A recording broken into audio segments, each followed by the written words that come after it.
সারা সপ্তাহে সকালের নাস্তা তৈরি না করলেও শুক্রবার কিন্তু আমার সকালের নাস্তাটা তৈরি করতেই হয়। তো কি কি নাস্তা তৈরি করলাম আর সারাদিন কি কি রান্না বান্না করলাম সব কিছুই নিয়ে থাকছে আজকের ভিডিও।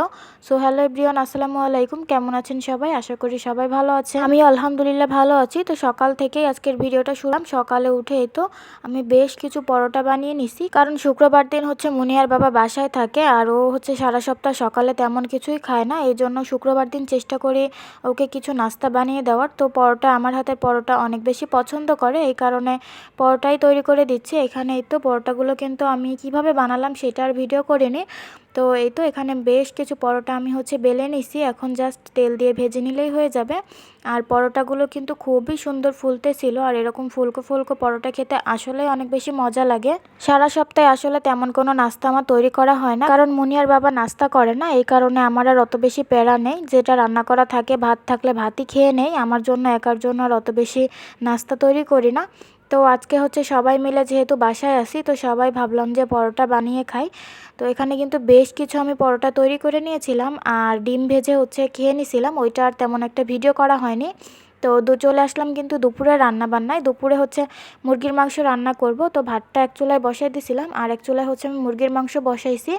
তো বেশ কিছু পেঁয়াজ কিন্তু আগে ভেজে নিছি, দেন এখানে পরিমাণ মতো সব মশলা দিয়ে দিলাম। এবার মশলাটাকে ভালোভাবে একটু কষিয়ে নিব। আর মুরগির মাংসের মশলাটা কিন্তু পরিমাণ মতো একটু মশলা দিলে কিন্তু মুরগির মাংস খেতেও অনেক বেশি ভালো লাগে। শুধু যে গরুর মাংসই ভালো লাগে এমন কোনো কথা নেই, ভালো করে রান্না করলে সব কিছুই ভালো লাগে। তো এখানে পরিমাণ মতো সব মশলা দিয়ে আমি কিন্তু মশলাটাকে বেশ কিছুক্ষণ 2-3 বার পানি দিয়ে কষিয়ে নিছি। এখন হচ্ছে আমি মুরগির মাংসগুলো দিয়ে দিব, আর মুরগির মাংস দিয়েও এখন ভালোভাবে কষিয়ে নেব। আর আমরা যেহেতু একটু ঝাল বেশি খাই, এই জন্য কিন্তু মাংসের কালারটা এমন।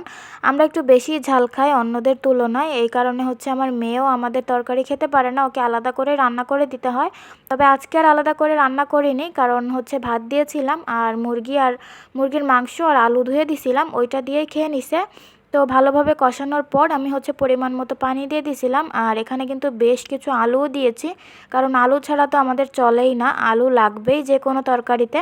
তারপরে হচ্ছে একটু জিরা গরম মশলা দিয়ে আমি ভালোভাবে একটু নেড়ে চেড়ে একটু ঢেকে দিলেই কিন্তু তরকারিটা একদমই হয়ে যাবে।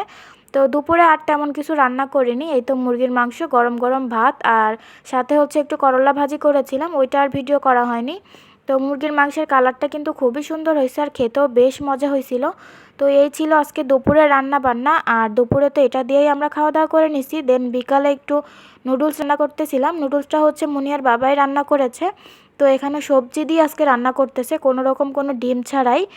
এখানে হচ্ছে টমেটো দিছে, বরবটি দিছে, তারপরে ছোলা বুট দিছে, সব কিছু দিয়ে সুন্দর করে কষিয়ে নিয়ে সিদ্ধ করা নুডলসগুলো দিয়ে দিছে। সেও কিন্তু মাশাল্লাহ খুব ভালো রান্না করতে পারে। তো আজকের ভিডিওটা এই পর্যন্তই। আল্লাহ হাফেজ।